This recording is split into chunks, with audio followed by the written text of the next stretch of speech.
आज देश में धान, गेहूं और गन्ने को भी मिला दें तो भी इन फसलों का टर्नओवर 10 लाख करोड़ रुपए नहीं होता, जबकि 10 लाख करोड़ टर्नओवर वाले डेयरी सेक्टर में 70% काम करने वाली हमारी माताएं, बहनें, बेटियां हैं। भारत के डेयरी सेक्टर की असली रीढ़, असली बैकबोन यही महिला शक्ति है। आज अमूल सफलता की जिस ऊंचाई पर है वो सिर्फ और सिर्फ महिला शक्ति की वजह से है। आज जब भारत विमेन लेड डेवलपमेंट के मंत्र के साथ आगे बढ़ रहा है तो भारत के डेयरी सेक्टर की ये सफलता उसके लिए एक बहुत बड़ी प्रेरणा है। मैं मानता हूं कि भारत को विकसित बनाने के लिए भारत की प्रत्येक महिला की आर्थिक शक्ति बढ़नी उतनी ही आवश्यकता है। इसलिए हमारी सरकार आज महिलाओं की आर्थिक शक्ति बढ़ाने के लिए भी चौतरफा काम कर रही है। मुद्रा योजना के तहत सरकार ने जो 30 लाख करोड़ रुपए से ज्यादा की मदद दी है उसकी करीब 70% लाभार्थी बहनें, बेटियां ही है। सरकार के प्रयास से पिछले 10 साल में महिला सेल्फ हेल्प ग्रुप से जुड़ी महिलाओं की संख्या 10 करोड़ को पार कर गई है। पिछले 10 साल में भाजपा सरकार ने इन्हें 6 लाख करोड़ रुपए से अधिक की आर्थिक मदद दी। सरकार ने पीएम आवास योजना के तहत देश में जो 4 करोड़ से ज्यादा घर दिए हैं उनमें से ज्यादातर घर भी महिलाओं के नाम है। ऐसी अनेक योजनाओं की वजह से आज समाज में महिलाओं की आर्थिक भागीदारी बढ़ी है। आपने नमो ड्रोन दीदी अभियान के बारे में जरूर सुना होगा। इस अभियान के तहत अभी शुरुआत में गांव के स्वयं सहायता समूहों को 15,000 आधुनिक ड्रोन दिए जा रहे हैं। ये आधुनिक ड्रोन उड़ाने के लिए नमो ड्रोन दीदियों को ट्रेनिंग भी दी जा रही है। वो दिन दूर नहीं जब गांव-गांव में नमो ड्रोन दीदियां कीटनाशक छिड़कने से लेकर खाद छिड़कने में भी सबसे आगे रहेगी। साथियों, मुझे खुशी है कि यहां गुजरात में भी हमारी डेयरी सहकारी समितियों में महिलाओं की संख्या लगातार बढ़ रही है। मुझे याद है जब मैं गुजरात में था तो हमने डेयरी सेक्टर से जुड़ी महिलाओं के लिए एक और बड़ा काम किया था। हमने सुनिश्चित किया कि डेयरी का पैसा हमारी बहनों बेटियों के बैंक खातों में सीधा जमा हो। मैं आज इस भावना को विस्तार देने के लिए भी अमूल की प्रशंसा करूंगा। हर गांव में माइक्रो एटीएम लगने से पशुपालकों को पैसा निकालने के लिए बहुत दूर जाने की जरूरत नहीं पड़ेगी। आने वाले समय में पशुपालकों को रुपे क्रेडिट कार्ड देने भी उसकी भी योजना है। पायलट प्रोजेक्ट के तौर पर पंचमहाल और बनासकांठा में इसकी शुरुआत भी हो चुकी है। भाई और बहनों, गांधी जी कहते थे कि भारत की आत्मा गांवों में बसती है। विकसित भारत के निर्माण के लिए भारत की ग्रामीण अर्थव्यवस्था का सशक्त होना जरूरी है।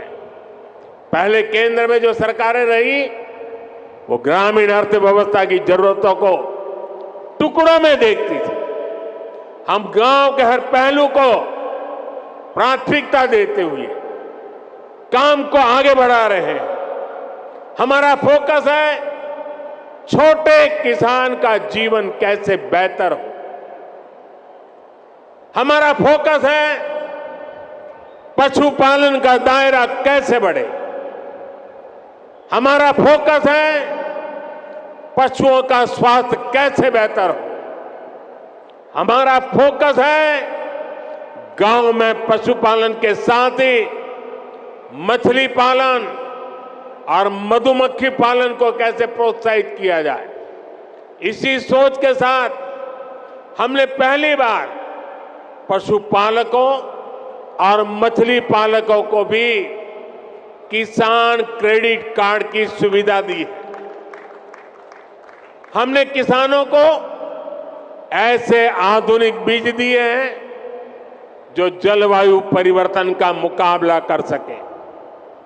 भाजपा सरकार राष्ट्रीय गोकुल मिशन जैसे अभियानों के माध्यम से दुधारू पशुओं की नस्ल सुधारने का भी काम कर रही है। लंबे समय तक फुट एंड माउथ डिसीज, मुंह पका और खरपका हमारे पशुओं के लिए बहुत बड़े संकट का कारण रही। इसी बीमारी के कारण हर साल हजारों करोड़ रुपए का नुकसान आप सभी पशुपालकों को होता है। इसकी रोकथाम के लिए केंद्र सरकार ने पूरे देश में एक मुफ्त टीकाकरण अभियान चलाया। इस अभियान पर 15,000 करोड़ रुपए से ज्यादा खर्च किए जा रहे हैं। इसके तहत 60 करोड़ टीके लगाए जा चुके हैं। हम 2030 तक फुट एंड माउथ डिसीज को जड़ से खत्म करने के लिए काम कर रहे हैं। साथियों, पशुधन की समृद्धि के लिए कल हमारी कैबिनेट की मीटिंग थी। कल जरा कैबिनेट मीटिंग हमने देर रात की थी और कल भाजपा सरकार ने कैबिनेट में बड़े महत्वपूर्ण निर्णय लिए। नेशनल लाइवस्टॉक मिशन में संशोधन करके देसी नस्ल की प्रजातियों को बचाने के लिए नए उपायों की घोषणा हुई है। बंजर जमीन को चारगांव की तरह उपयोग में लाने के लिए भी आर्थिक मदद देने का निर्णय लिया गया है। सरकार ने पशुधन का बीमा कराने में किसान का कम से कम खर्च हो, इसके लिए प्रीमियम की राशि को भी कम करने का फैसला लिया है। ये फैसले पशुओं की संख्या बढ़ाने, पशुपालकों की आय बढ़ाने में और मददगार साबित होंगे। साथियों, हम गुजरात के लोग जानते हैं कि पानी का संकट क्या होता है। सौराष्ट्र में, कच्छ में, उत्तर गुजरात में हमने अकाल के दिनों में हजारों पशुओं को एक स्थान से दूसरे स्थान पर मीलों मीलों चलते जाते देखा। हमने पशुओं के मरते पशुओं के ढेर, उसकी तस्वीरें भी देखी है। नर्मदा जल पहुंचने के बाद ऐसे क्षेत्रों का भाग्य बदल गया। हम प्रयास कर रहे हैं कि भविष्य में ऐसी चुनौती से ना जूझना पड़े। सरकार ने जो 60,000 से ज्यादा अमृत सरोवर बनाए हैं, वो भी देश की ग्रामीण अर्थव्यवस्था को बहुत मदद करने वाले हैं। हमारा प्रयास है कि गांव में छोटे किसान को आधुनिक टेक्नोलॉजी से भी जोड़े। गुजरात में आपने देखा है कि बीते वर्षों में माइक्रो इरिगेशन का दायरा, टपक सिंचाई का दायरा कई गुना बढ़ गया है। टपक सिंचाई के लिए किसानों को मदद दी जा रही है। हमने लाखों किसान समृद्धि केंद्र स्थापित किए ताकि किसानों को गांव के निकट ही वैज्ञानिक समाधान मिल सके। जैविक खाद बनाने में किसानों को मदद मिले, इसके लिए भी व्यवस्थाएं बनाई जा रही है। साथियों, हमारी सरकार का जोर अन्नदाता को ऊर्जादाता बनाने के साथ ही उर्वरक दाता बनाने पर भी है। हम किसानों को सोलर पंप दे रहे हैं, खेत की मेड़ पर ही छोटे छोटे सोलर प्लांट लगाने के लिए मदद दे रहे हैं। इसके अलावा गोवर्धन योजना के तहत पशुपालकों से गोबर भी खरीदने की व्यवस्था बनाई जा रही है। गोबर से जो हमारे डेयरी प्लांट हैं, वहां बिजली पैदा की जा रही है। बदले में जो जैविक खाद बनती है वो वापस किसानों को बहुत कम कीमत में उपलब्ध हो रही है। इससे किसान और पशु दोनों को तो लाभ होगा ही, खेत की मिट्टी के स्वाद का भी बेहतर लाभ होगा।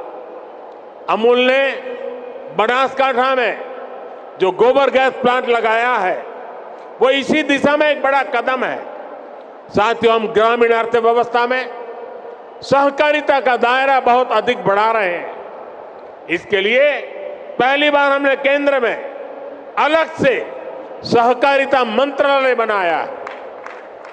आज देश के 2 लाख से अधिक गांव में सहकारी समितियों का निर्माण किया जा रहा है। खेती हो, पशुपालन हो, मछली पालन हो, इन सभी सेक्टर्स में ये समितियां बनाई जा रही है। हम तो मेड इन इंडिया यानी मैन्युफैक्चरिंग में भी सहकारी समितियों को प्रोत्साहित कर रहे हैं। उनके लिए टैक्स को भी बहुत कम किया गया। देश में 10,000 किसान उत्पाद संघ यानी एफपीओ बनाए जा रहे हैं, जिनमें से लगभग 8,000 बन भी चुके हैं। ये छोटे किसानों के बड़े संगठन हैं। ये छोटे किसान को उत्पाद के साथ साथ कृषि उद्यमी और निर्यातक बनाने का मिशन है। आज भाजपा सरकार पैक्स को, एफपीओ को, दूसरी सहकारी समितियों को करोड़ों रुपए की मदद दे रही है। हमने गांवों में खेती से जुड़े इंफ्रास्ट्रक्चर के लिए 1 लाख करोड़ रुपए का फंड भी बनाया। इस योजना का लाभ भी किसानों के सहकारी संगठनों को ही हो रहा है। साथियों, हमारी सरकार पशुपालन से जुड़े इंफ्रास्ट्रक्चर को आधुनिक बनाने पर भी रिकॉर्ड निवेश कर रही है। इसके लिए 30,000 करोड़ रुपए का एक स्पेशल फंड बनाया गया। इसमें डेयरी सहकारी संस्थाओं को ब्याज पर पहले से अधिक छूट का प्रावधान किया गया। सरकार मिल्क प्लांट्स के आधुनिकीकरण पर भी हजारों करोड़ रुपए खर्च कर रही है। इसी योजना के तहत आज साबरकांठा मिल्क यूनियन के 2 बड़े प्रोजेक्ट का उद्घाटन हुआ है। इसमें प्रतिदिन 800 टन पशुओं का चारा बनाने वाला आधुनिक प्लांट भी शामिल है। भाइयों और बहनों, मैं जब विकसित भारत की बात करता हूं तो मेरा विश्वास, सबका प्रयास इस बात पर है। भारत ने अपनी आजादी के 100वें वर्ष यानी 2047 तक विकसित भारत होने का संकल्प लिया है। एक संस्था के तौर पर अमूल के भी तब 75 साल होने वाले। आपको भी आज यहां से नए संकल्प लेकर जाना है। तेजी से बढ़ती हुई आबादी में पौष्टिकता को पूरा करने में आप सबकी बड़ी भूमिका है। मुझे ये जानकर खुशी हुई कि अगले 5 साल में आप लोगों ने अपने प्लांट्स की प्रोसेसिंग क्षमता को 2 गुना करने का लक्ष्य रखा है। आज अमूल दुनिया की 8वीं सबसे बड़ी डेयरी कंपनी है। आपको इसे जल्द से जल्द दुनिया की सबसे बड़ी डेयरी कंपनी बनाना है। सरकार हर तरह से आपके साथ खड़ी है और ये मोदी की गारंटी है। एक बार फिर आप सभी को 50 वर्ष के इस पड़ाव पर पहुंचने की बहुत बहुत बधाई और शुभकामनाएं देता हूं।